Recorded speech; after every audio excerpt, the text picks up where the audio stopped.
This is a WECT Cape Fear Business Break. Hello and welcome back to the Cape Fear Business Break. I'm Megan Donahue. Today I'm joined by Dr. Mark Buffalini from Carolina's Oral and Facial Surgery Center.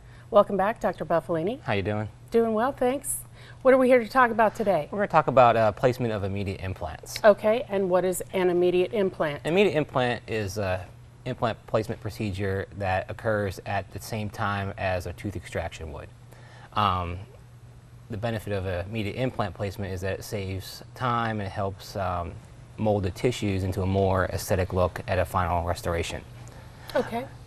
We have some pictures here of a patient that went through this process that we can describe. It was a young girl who had a trauma to her front tooth where she actually fractured the root underneath. She came in and this tooth was not restorable, and so at the time of the procedure we extracted the tooth and then went ahead and placed the immediate implant. And then at that time, we took impressions of her teeth and had what's called immediate temporary fabricated by a lab. And so she came in later that day with her final restoration for that temporary implant. That temporary restoration.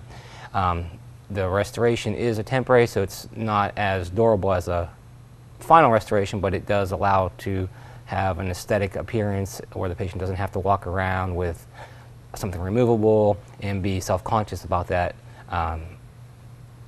Wow, and you did all that in one day?